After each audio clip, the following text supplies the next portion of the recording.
Dogman was my best friend. Dear Scary Stories NYC, I have a story to tell you from my youth, or maybe I should say my second youth. This was my young adulthood in the early 1960s, where I had the opportunity to get close to a dogman, a real, living, breathing, Midwestern dogman. This story has a sad beginning, but it gets better. My initial life was ruined by my big mouth.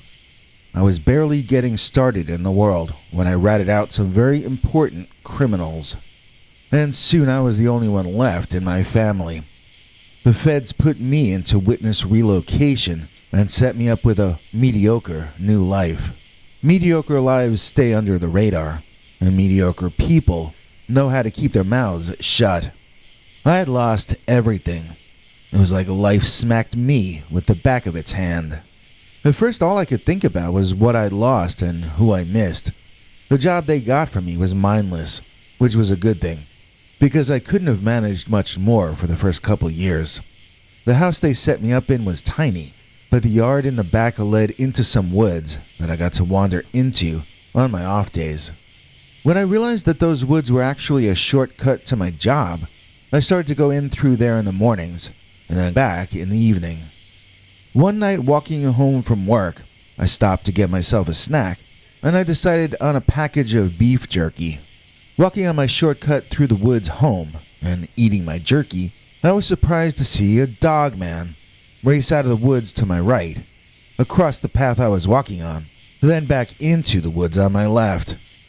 By dogman, I mean it was a 6.5-foot tall, or maybe a little taller, hairy humanoid-shaped figure, running on its hind legs, which were somewhat canine in appearance. It was entirely covered in brown fur, and the head was shaped like that of a wolf or a feral canine. It had tall, upright, pointed ears. I was stunned. I had never heard of the dogman, as I was not originally from the Midwest, but I knew I had just had a life-changing moment. I spilled out some of the jerky onto the ground in hopes that he'd realize I was leaving it for him, and then I walked home. After the fact, it seemed like a kind of a stupid gesture. I mean, he probably hadn't even noticed me. Good beef jerky left on the forest floor. I was the one who was jerky. Still, it was such an exciting thing that had just happened that I was tingling all over. I didn't have any real friends, or even solid acquaintances yet, as I'd been so withdrawn. But now I had a topic to discuss with someone at work. I wanted to know more about this dog-headed Sasquatch that I saw run past me. I resolved to bring it up with someone and ask them if they'd ever heard of such a thing. Well, that next morning, as I left for work out the back door of my house, I stepped right into what used to once be a rabbit, and my foot slid out from under me. I banged my butt and the back of my head pretty hard when I fell, and I got rabbit juice all over my clothes, so I had to go back in and get changed. When I came back out, I wondered how in the hell a deceased rabbit ended up on my back porch. It made absolutely no sense to my morning brain. As I walked across the yard to my forest shortcut, I stopped short. The dogman. I left him beef jerky. Is it possible he was the one who left me the rabbit? As a thank you gesture. I had heard that cats did things like that, but not dogs. Still, it was nice of him, when you thought about it. Even though I was getting late for work, I didn't really care about that job. So I walked back inside, and I got some sliced ham that I was gonna use for sandwiches. As I walked through the forest, my intent was to leave the ham as close as possible to where I had left the beef jerky the previous time. The trouble was, once I got on the path, I couldn't really remember which place it was that it had all happened at. And then, the dogman ran across the pathway in front of me, once again quickly disappearing to my left. His speed caused branches to snap off trees as he barreled past, and this time I felt much more intimidated than I had the first time. I think I was just in awe that initial sighting. But this time, I was confronted with the sheer strength of the animal, and I realized how much danger I was in. being there, holding ham in my hand. I tossed it on the ground and then I ran the rest of the way out of the forest. That night, a coworker drove me home. He wanted to see the woods that I had told him over lunch I saw a weird, upright canine inside of.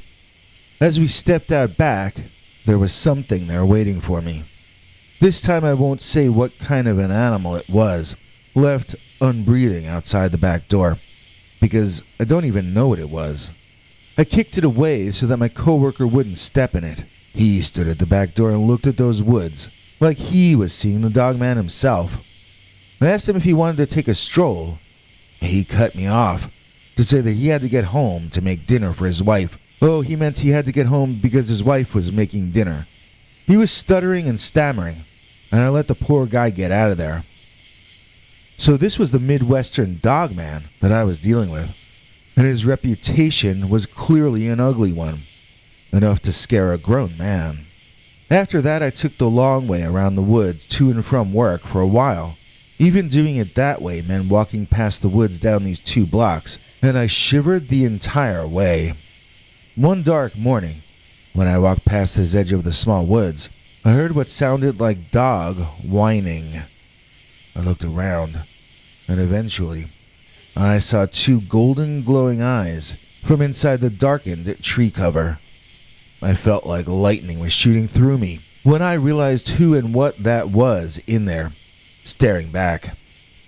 This creature was still monitoring me. Now it was whining because I wasn't paying it attention. Could it be hungry? The idea of that beast going hungry seemed laughable to me, but I did bring a roast beef sandwich with me for lunch. He could be smelling that. If he really was hungry, maybe I should give him the sandwich. I could buy myself something different in the cafeteria at my job. I took the sandwich out, which I had wrapped in tinfoil. I called out that I was going to give him my roast beef sandwich, and I held it up in front of the glowing amber eyes deeper into the darkness. Then I proceeded to unwrap the sandwich and lay it on the ground by the edge of the woods. I told him in English, for lack of any better method, that I was leaving him the sandwich for free, and that he did not need to kill any more animals for me. I did not want any more animals left by my back door. If he wanted to pay me back, he could pay me back by being my friend. I didn't really know what I was saying. I just didn't want any more animals being dealt with so harshly. I wasn't going to eat them anyway. The entire thing seemed such a loss. So I left the sandwich on a rock, and I backed away. I was just about to head home when I saw the foliage parting. Walking out on all 4s was this incredible beast. Even down like that, he was a breathtakingly large creature. I was never not impressed to see him. He was never someone that you got used to. He walked over on all 4s, sniffed at the sandwich, then turned to look at me, and got the most sheepish big dog smile on his face. Then he started wagging his tail so hard, from side to side, that I thought he was going to rip himself in half. Then he trotted over, and I screamed as he leaped on top of me. The 2 of us fell to the ground, and I thought my life was over. I thought this creature was about to rip my neck open and drink my life force away in the most painful possible manner. But instead, as I lay on the ground, the wind knocked out of me, trying to get some oxygen back in my lungs. This big brown and tan Dogman licked me all over my face, whining frantically and hysterically. I got up and the 2 of us began to laugh and play as though he were my pet dog and we'd known each other for years. I finally got weary of the attention, and I picked up a big stick. I showed him the stick and talked excitedly to him about how I was going to throw it. His eyes got wide, and when I threw the stick as long and far as I could, that Dogman dashed off after it. I thought maybe I could make a break for my house while he was distracted, but the Dogman grabbed the stick mid-air, not even allowing it to land. It was one of the best dog athlete moves I'd seen to that point, and I had to stop what I was doing and just gape. I shouldn't have been surprised when he ran that big old fallen branch right back to me, doing more of his extreme wagging, where his butt nearly came around and smacked his own cheeks. He dropped the big stick at my feet as though this was not his first stick-chasing rodeo, and maybe it wasn't. For a wild creature to adapt to playing with a human being that fast seems unlikely to me, unless that Dogman had prior experiences with human beings. But I'm definitely not an expert on wild animals. Maybe I'm wrong. That having been said, this particular Dogman and I, we became experts on each other. I never could really understand if he understood English, or if he understood me in some other way. But when I would talk to him, he would seem to grasp what I was saying better than any of my human acquaintances. As for instance, he stopped bringing his smaller animal kills to me and leaving them outside my back door. I had said to him that I'd rather he repay me in friendship, and whether he comprehended my request or not, he certainly fulfilled it. He was my only real friend during that lonely decade of my life, and he was a good one. We two became buddies in a way that I had not gotten to do with anyone since the witness relocation thing happened. As good as he was with the stick chasing, he was even better at frisbee. Although I did have to keep buying new frisbees. He'd bite holes straight through the things, and eventually they'd stop being aerodynamic and wouldn't fly right anymore. My wife asked me a couple of years back why I never named him. But he already had a name. That guy from my job told it to me. He was the Dogman, and so that's what I called him. There was another more local nickname that he had as well, but I can't tell you that. It would defeat the purpose of witness relocation if I were to tell you the location. So to me, the creature was the Dogman if I referred to him when talking to somebody else, or just Dogman when I was calling to him in the woods. And I would always go to him, back there. I never really barred him from coming into my property, but he didn't seem to want to.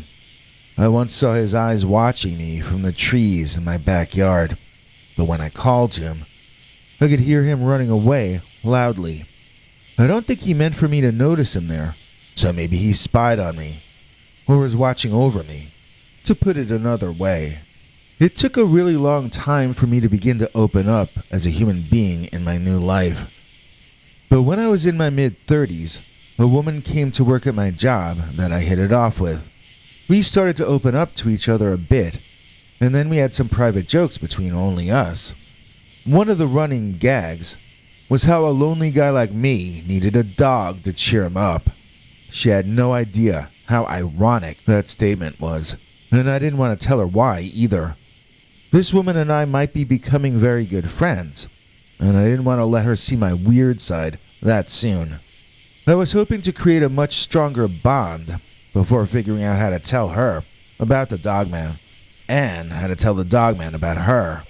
I wasn't sure how either one would feel if this woman and I got any closer. I'm going to call her Elaine because we used to joke back then that she looked like Elaine from the Seinfeld TV show. It was mostly how she dressed, I think, and I guess the way she used to have her dark curly hair. She didn't really look like Julia Louis-Dreyfus, but she looked like the character of Elaine. At any rate, Elaine surprised me one day by bringing me a present at work.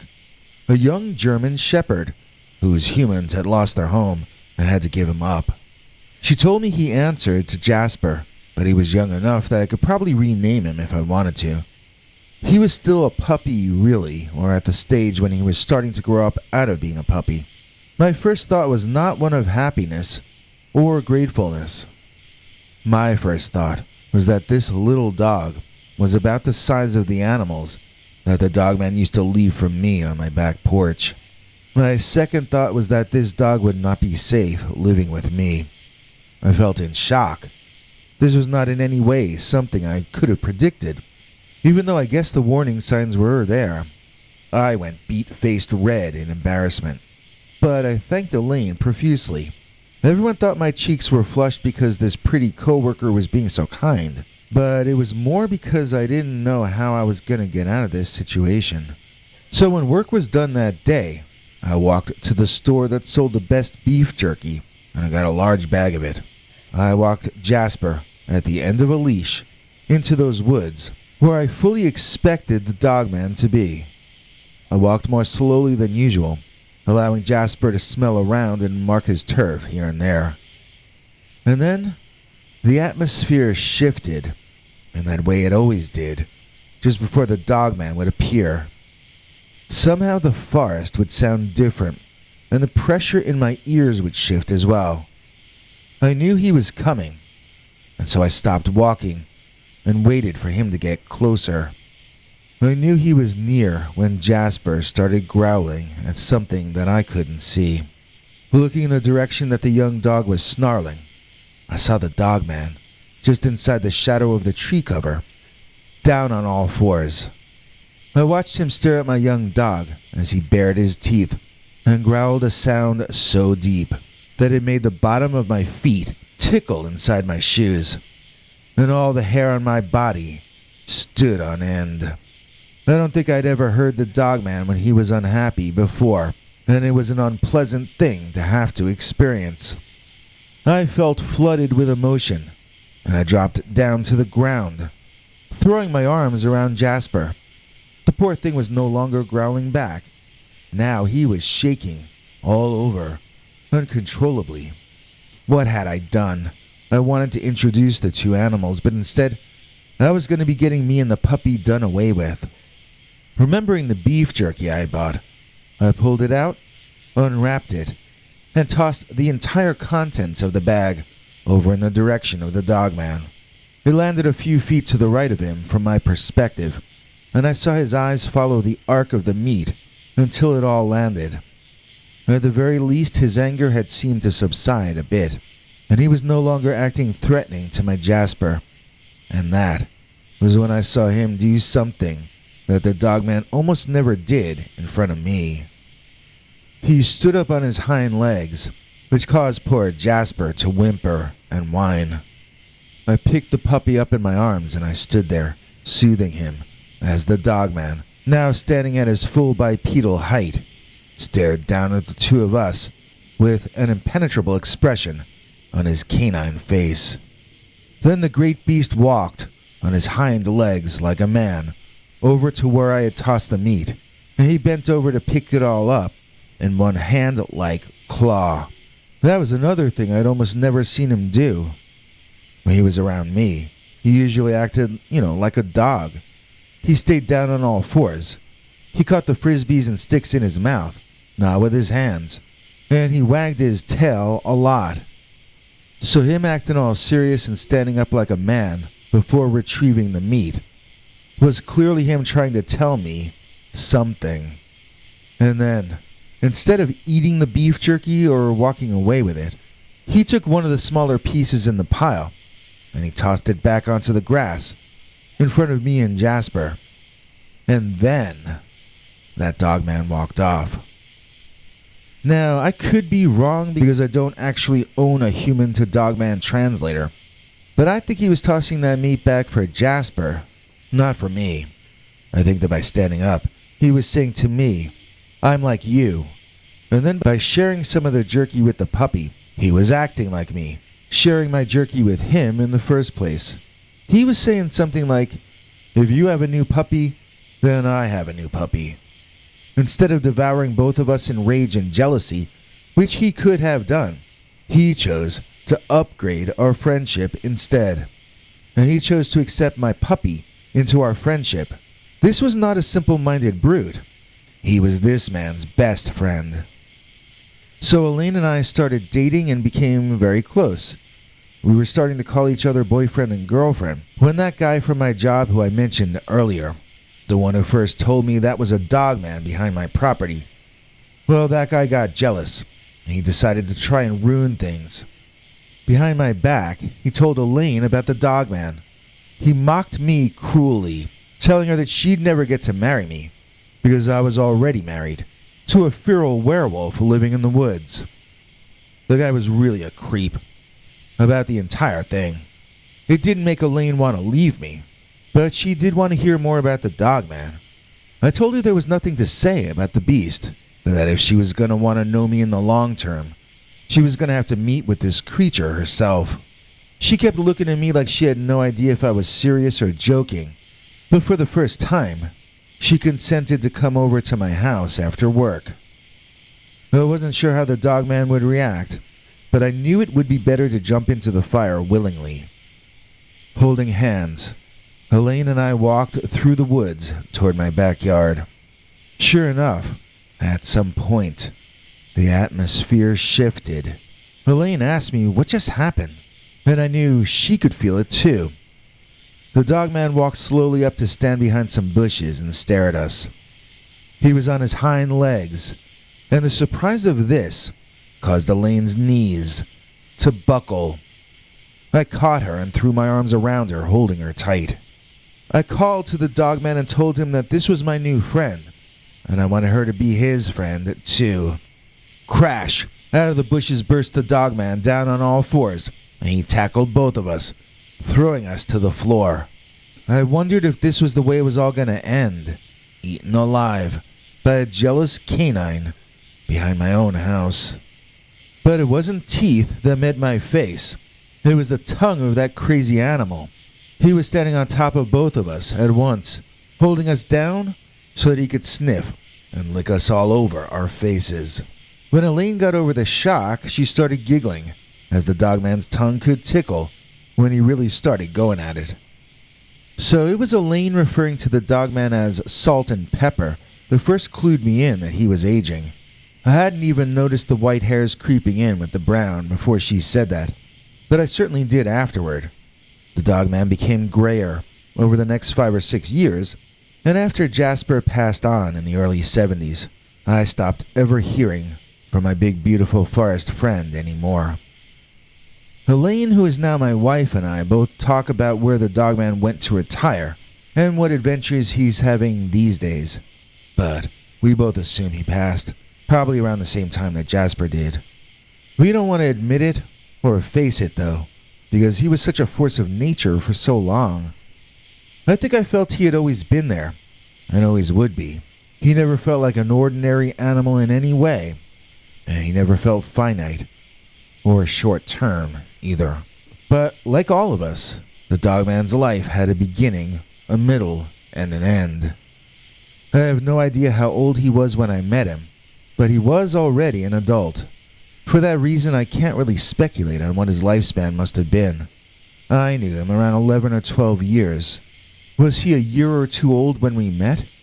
Or was he 10 years old? 20? 30? I really would have no way of finding out.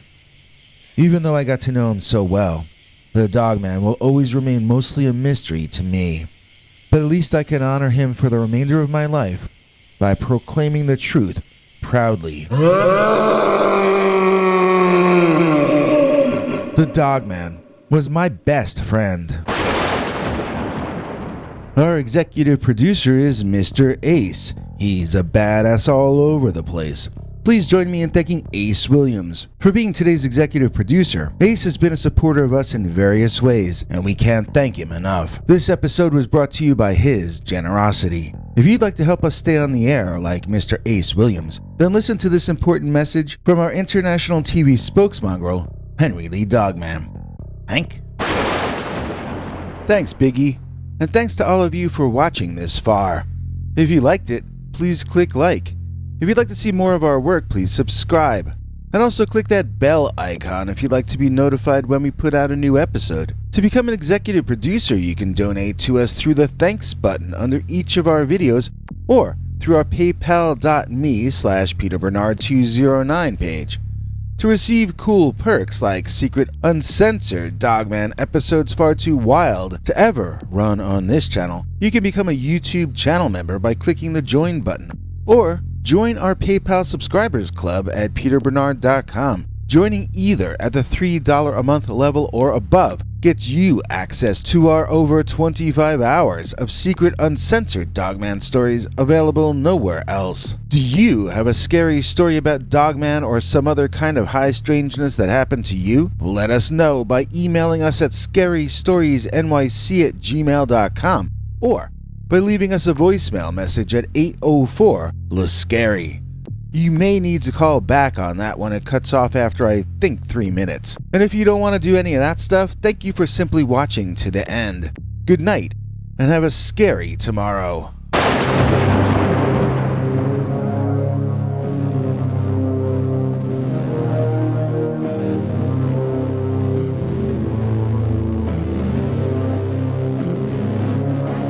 Come back for more scary stories.